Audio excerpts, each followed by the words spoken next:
Karl Marx, o capital, a mercadoria. O que é mercadoria segundo Karl Marx? Para Marx, a riqueza na sociedade capitalista apresenta-se como uma imensa coleção de mercadorias. A mercadoria é, portanto, forma elementar da sociedade burguesa moderna. Marx nos explica no primeiro capítulo de O Capital que a mercadoria possui duplo fator, a saber, valor de uso e valor de troca, ou ainda, substância do valor, grandeza do valor. E antes de tudo, ela é um objeto externo, uma coisa. Ademais, pelas suas propriedades, satisfaz necessidades humanas de qualquer espécie, seja do estômago ou da fantasia. São valores de uso, possuem utilidade e compreender isso é fundamental. Valor de uso. A base de cada sociedade humana é o processo de trabalho. Seres humanos cooperando entre si para fazer uso das forças da natureza e, portanto, para satisfazer suas necessidades. O produto do trabalho deve, antes de tudo, responder a algumas necessidades humanas. Deve, em outras palavras, ser útil.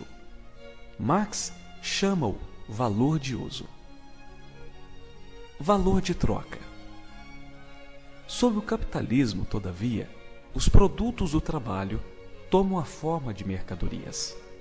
Uma mercadoria não tem simplesmente um valor de uso.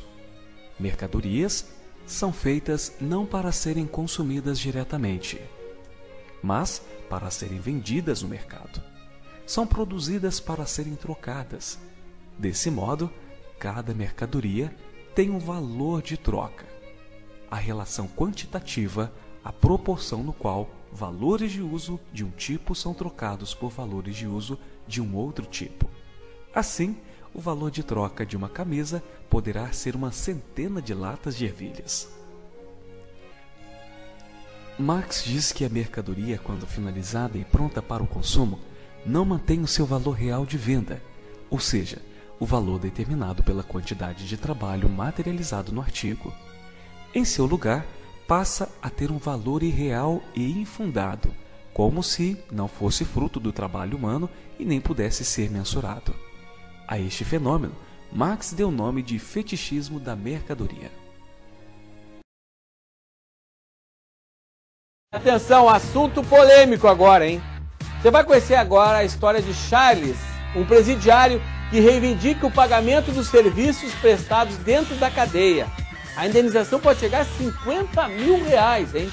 A reportagem é dela, Vanessa Botuli. Hoje, Charles cumpre pena domiciliar, mas por 5 anos ficou detido dentro de presídio.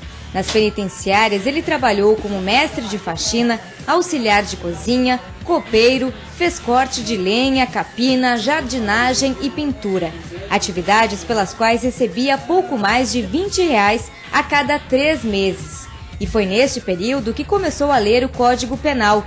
Foi quando descobriu que teria direito a receber mais e resolveu ingressar na Justiça. A Lei 7.210, que foi criada, amparada pela ONU e pelos Direitos Humanos, que fala que todo preso que trabalha dentro do sistema carcerário não pode receber nada mais, nada menos do que 3/4 do salário mínimo.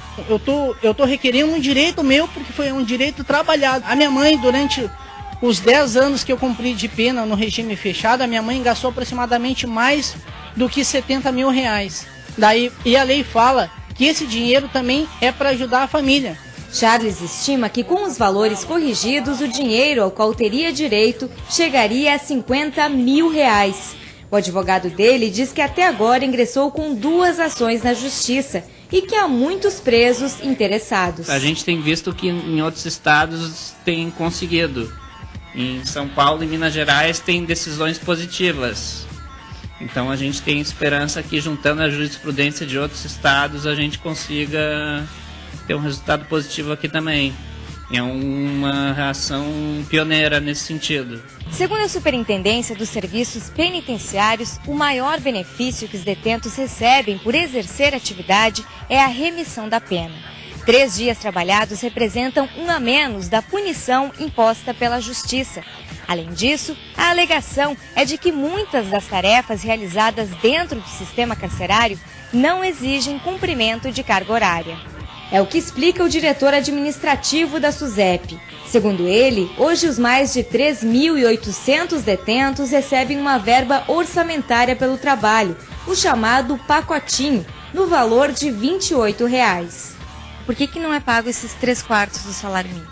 Bom, ele não é pago porque nós não temos a condição de suportar esse valor, né? E outra, né, porque o tempo que é despendido com esse trabalho, ele é infinitamente menor, né, do que o tempo que trabalham outros presos que recebem os 3/4 do salário mínimo, né? Ou seja, aqueles que trabalham para a empresa, trabalham entre os PACs que são celebrados conosco, né, que trabalham 8 horas por dia, né? Esses presos que fazem esse trabalho, eles trabalham quando muito, né, 1 hora ao dia, né? E a não ser em casos excepcionais quando convocados pela administração da casa.